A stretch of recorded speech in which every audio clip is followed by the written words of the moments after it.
días. Bienvenido, aunque sea telemáticamente.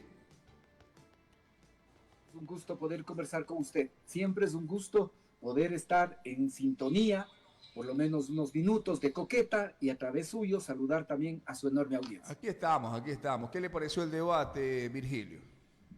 A ver, mire, creo que en el debate se pueden observar tres o cuatro cosas que son importantes de hacia el país. Primero, sobre todo en el primer bloque, a excepción del profesor Escala, pero aquí el primer bloque del debate parecía el festival de los hombres duros. O quién propone más, quién básicamente se presenta como el más duro. Y O, creo o yo que quién ahí, ofendía más también. O quién ofendía más. perdón, O quién sí, o ofendía quién más. ofendía más, exactamente, ¿no?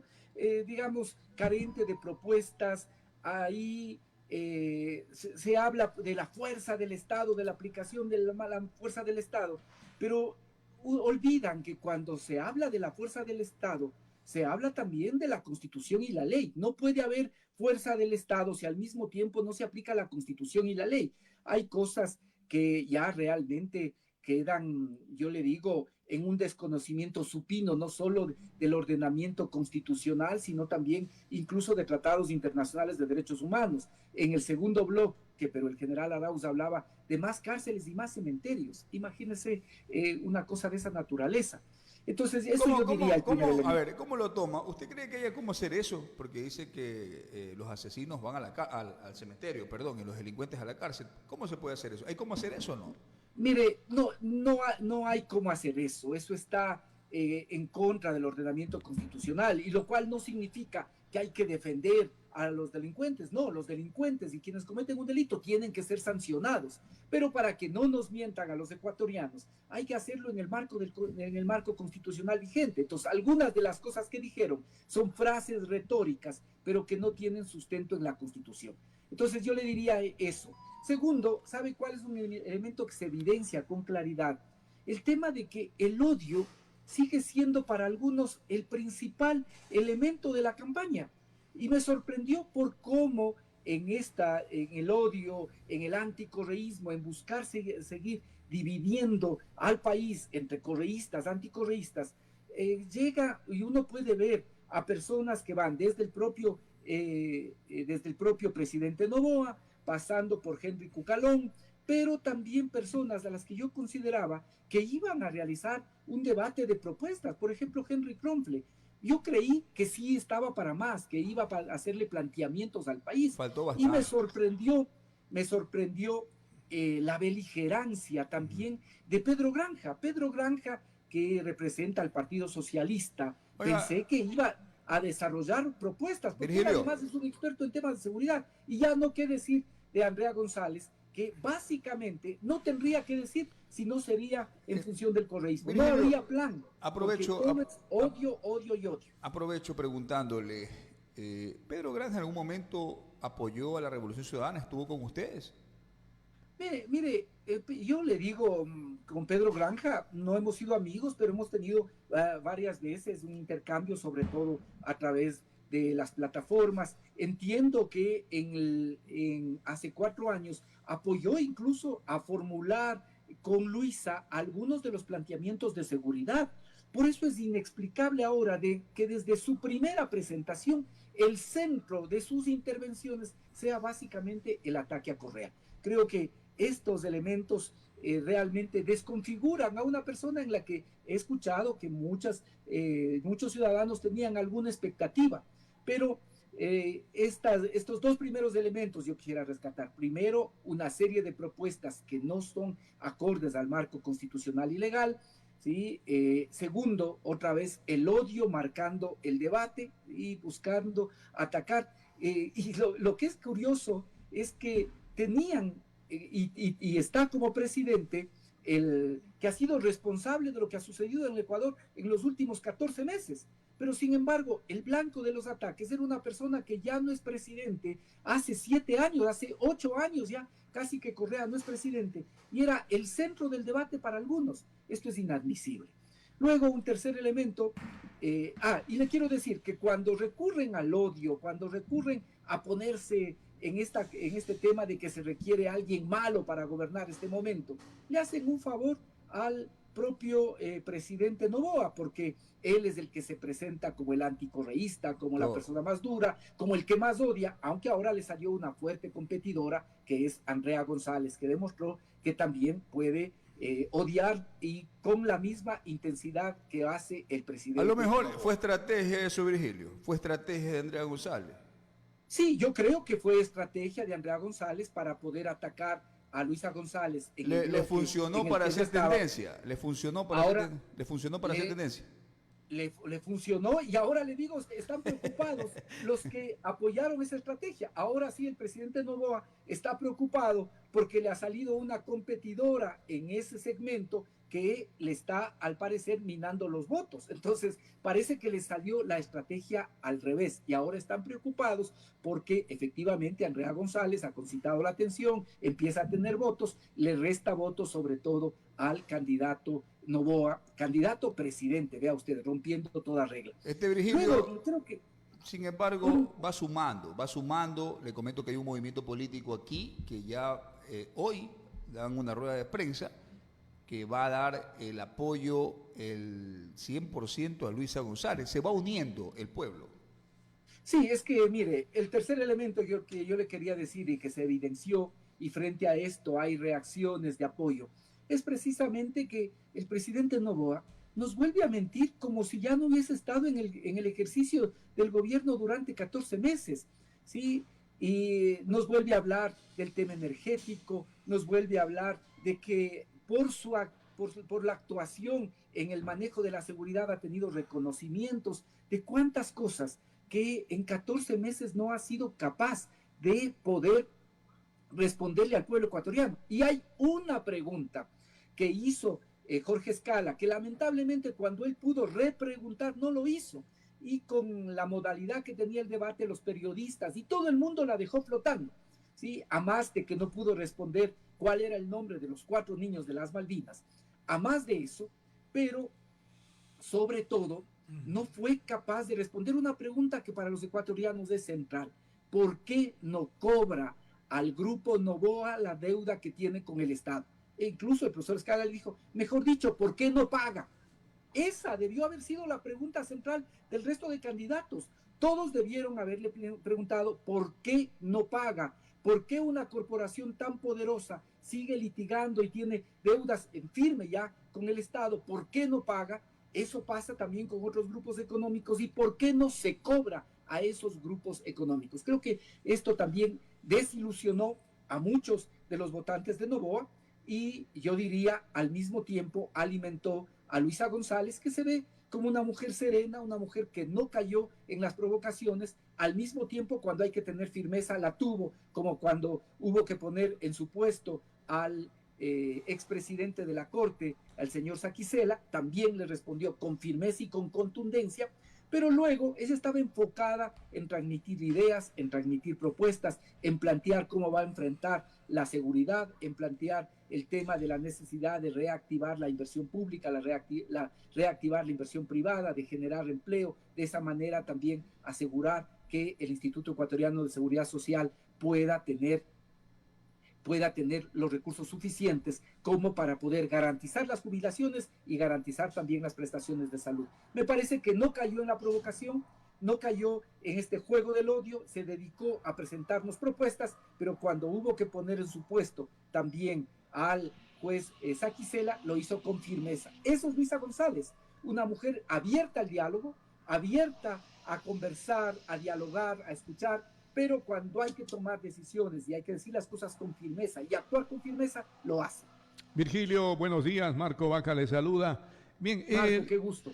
El tema del anticorreísmo sin duda ha sido un gran negocio, especialmente para quienes están perdiendo popularidad, ¿no? Apelan siempre al anticorreísmo y se van reubicando en sus sitiales que van perdiendo. Ahora, otro de los temas también que se pudo escuchar en el debate es el tema de la privatización de Petroecuador. ¿Cómo ve usted este tema? Realmente le digo, es que en el país, cuando no hay un horizonte de poder enfocarse en lo que es responder al país. Compiten con propuestas para poder ganar puntos, no con el pueblo ecuatoriano, sino con el Fondo Monetario Internacional. La privatización del campo Sacha, por ejemplo, fue un tema que se discutió. Cuando ese campo le da importantes recursos al Estado ecuatoriano, ¿sí? Y el tema de la privatización, son temas que lo único que hacen es ver que no hay una perspectiva nacional, que no hay una perspectiva de defensa de lo público.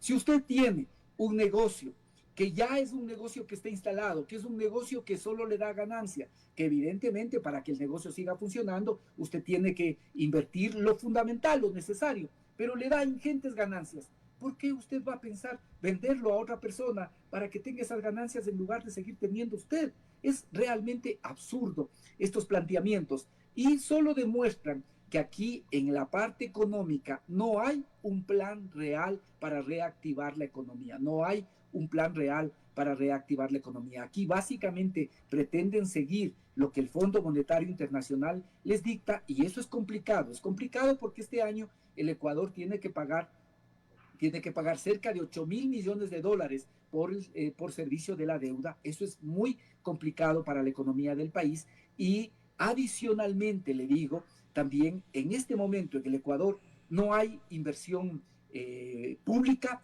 no hay inversión privada, no hay inversión extranjera. El presidente Noboa nos siguió diciendo que con él va a traer la inversión extranjera y cerró el último trimestre del año 2024 con una de las inversiones extranjeras más bajas que ha tenido el Ecuador, 74 millones apenas de inversión extranjera, es decir, menos de lo que el grupo Noboa le debe al Ecuador. Fíjese usted esta situación. Y nos sigue hablando de la inversión extranjera, cuando aquí lo que se requiere es efectivamente, como lo dijo Luisa González, inyectar recursos a la economía, política crediticia que permita reactivar la economía, generar empleo y de esa forma también, por ejemplo, ayudar a solidificar el Instituto Ecuatoriano de Seguridad Social.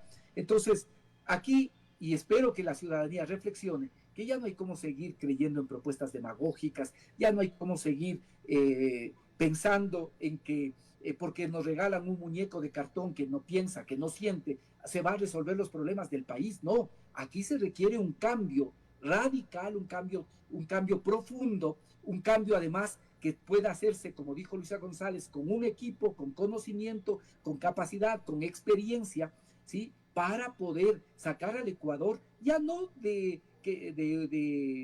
no, el Ecuador ya no está al borde del abismo, el Ecuador está en caída libre hacia el abismo y se requiere recuperar, agarrarnos de algo primero, ¿sí? Ese algo, esa esperanza es ahora la posibilidad de que Luisa González sea presidenta. Es el único binomio que puede enfrentar efectivamente al presidente candidato, ¿sí? Detener la caída, poder estabilizar el Ecuador y revivir el Ecuador. La situación del país es muy crítica, realmente muy crítica. Oiga, Virgilio, Luisa está preparada para afrontar el tema económico, el decrecimiento previsto para este año 2025. Vea, yo creo que ya el Ecuador, esta es otra de las cosas que, por ejemplo, no se habló en el debate y habría sido importante que pueda estar presente. Esto demuestra también que las preguntas que se hacen, el comité de debate, la actuación del Consejo Nacional Electoral, realmente tienen una visión que no va hacia los problemas más profundos del país. Mire, en estos últimos años, desde que hay dolarización, solo hemos tenido decrecimiento en el 2016 a causa del terremoto que generó un impacto brutal, más allá de las pérdidas lamentables en vidas, más de 600 personas, pero en términos económicos fue una pérdida de más de 3.000 millones de dólares. Ahí hubo decrecimiento. Luego, con la pandemia del COVID, en el 2020 fue también decrecimiento. Y ahora, ¿sí? Decrecimiento económico en el año 2024. ¿Qué es lo que nos pasó? La pandemia llamada Daniel Noboa. Esta es la realidad. Ha existido en dolarización 3 años con de crecimiento económico. En el 2016 por una catástrofe natural, en el 2020 por una pandemia que afectó a todo el mundo y en el 2024, mientras el resto de países de América Latina crece, en cambio el Ecuador es uno de los países que no crece me parece que junto con Argentina y con Haití. Vea usted, esta es la situación, de tal manera que el tema económico es uno de los más graves. Creo que Luisa González ha planteado muy claramente inversión pública, inversión privada, garantizar la inversión privada, darle seguridad jurídica para la inversión extranjera, generar una política crediticia que inyecte recursos a la economía y que al mismo tiempo permita que puedan sostenerse, que puedan desarrollarse los emprendimientos y también las actividades empresariales y que esto al mismo tiempo genere empleo. Esto es fundamental.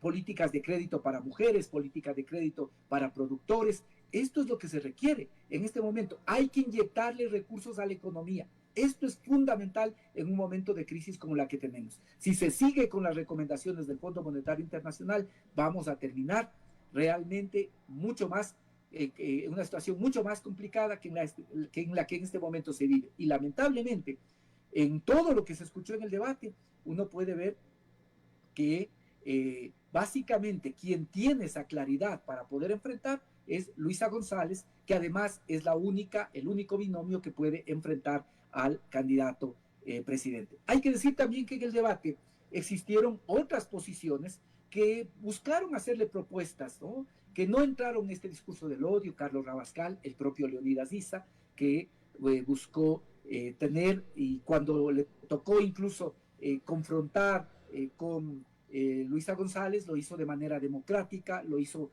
preguntando para profundizar realmente en los temas que le interesan al país. Diría que esto es el tema y que del debate, si algo nos queda claro, es que quien puede enfrentar al presidente Noboa para impedir que siga el desastre nacional que vivimos es Luisa González y el binomio de las listas 5 de la Revolución Ciudadana. Virgilio, en cuanto a lo que ha sido esta situación de la seguridad, que hoy por hoy incluso un medio del sector de la derecha, como es Primicias, ha catalogado justamente pues una especie de show presentado por el presidente de la República, en donde más de 1.400 miembros de la Policía de las Fuerzas Armadas estuvieron en el Cerro Las Cabras en la madrugada del martes y hoy miércoles en el sector de Nueva Prosperina.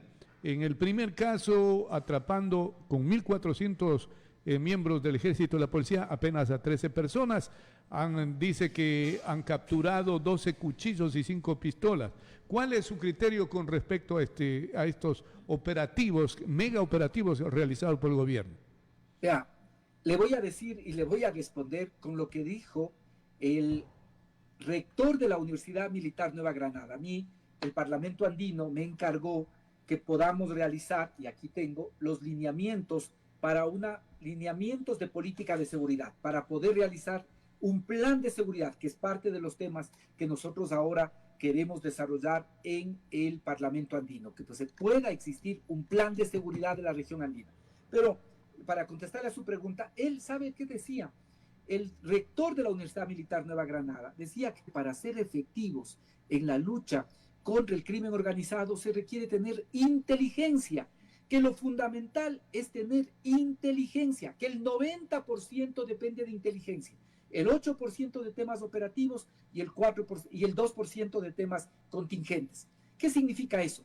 Que en lugar de ocupar a 1.400 efectivos para ver qué encuentran y para ver si por alguna razón, ¿no es cierto?, tienen manera de apresar, tiene que haber un trabajo de información, de investigación sistemática, de inteligencia, de seguimientos, que permita ser efectivos y capturar efectivamente a quienes son los que controlan el negocio del narcotráfico. Esto es lo que ha pasado. ¿Cuántas personas han detenido en este año de conflicto armado interno? Más de 10.000 personas. ¿Cuántas de esas personas están procesadas? Menos del 5%. Porque a veces agarran al que es y al que no es, ¿sí? Y después los tienen que soltar, pues porque no hay argumento para que les tengan detenidos. ¿Por qué? Porque no hay inteligencia. Y aquí lo que uno ve es que el presidente de la República está desesperado. Él sabe que en el debate quedó evidenciado su insensibilidad, su indolencia, su arrogancia, su ignorancia sobre temas fundamentales que en este momento requiere el país.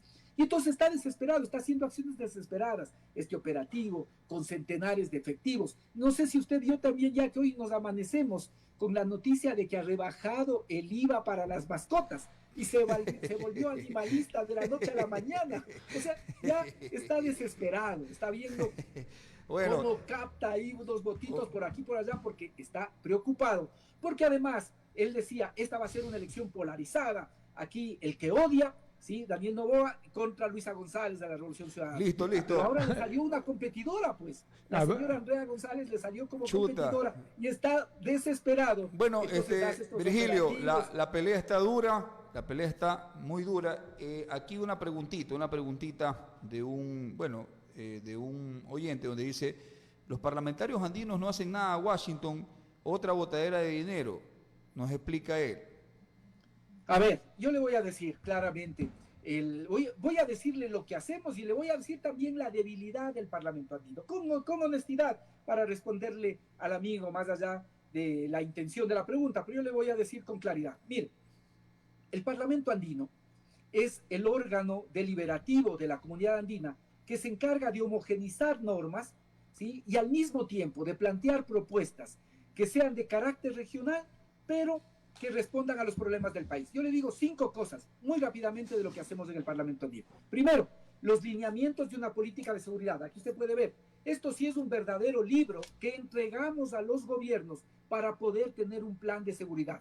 Temas como el narcotráfico, la minería ilegal, la trata de personas, son temas regionales, hay que buscar respuestas regionales, un plan regional de seguridad. Aquí tenemos propuestas concretas como la creación de Andipol, de Andiyus, de comunidades de inteligencia para compartir la información, de crear el registro de operaciones sospechosas para combatir el lavado de activos efectivamente en la región, ¿sí? Entonces, primera cosa, hay que avanzar de estos lineamientos a un plan de seguridad. Segundo, la red andina de universidades. La red andina de universidades empezó con 12, ahora tenemos 50 universidades, que permita que estudiantes o profesores, como parte de su actividad académica, hagan un semestre, un año, en cualquiera de las universidades de la región andina. Esto ya no es una propuesta, estamos haciendo, hay 50 universidades. ¿Qué esperamos algún día?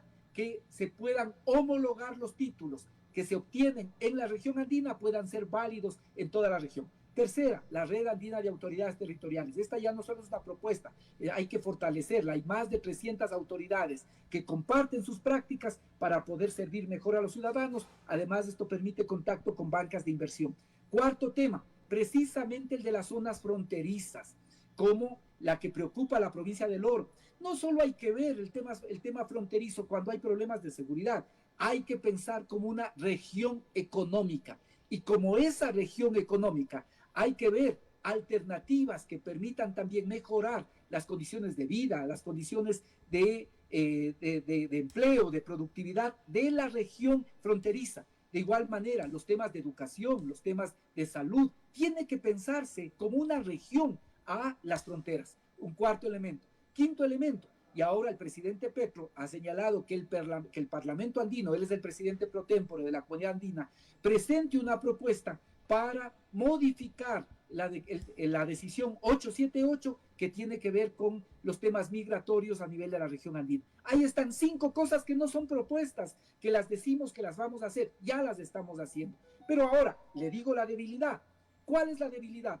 Que para esto, para que se puedan concretar estos temas en los que ya estamos avanzando y puedan tener fuerza, se requiere alguien en la presidencia de la República que entienda de integración, que entienda lo que entendió Bolívar ya, lo que Bolívar nos dijo hace ya 200 años, y más de 200 años, este sueño de la integración que tenía Bolívar. Esto es fundamental. Juntos resolvemos de mejor manera los problemas y para eso se requiere alguien con visión, alguien que pueda apoyar la integración. Por eso nosotros decimos, no solo pedimos el voto por la lista 5 para parlamentarios andinos, sino sobre todo para Luisa González en la presidencia, Diego Borja en la vicepresidencia, poder tener una mayoría en la asamblea de la lista 5 y de igual forma de asambleístas nacionales. Esto es básicamente la idea de tener un equipo y de pensar los temas de respuesta al Ecuador y también que puedan ayudar a resolver problemas comunes de la región andina.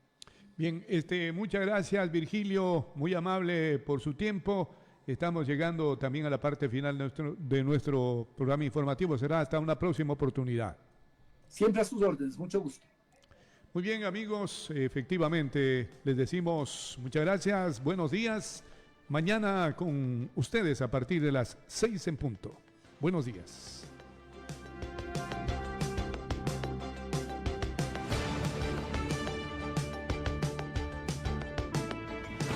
Todo lo que debes saber está en Panorama Informativo.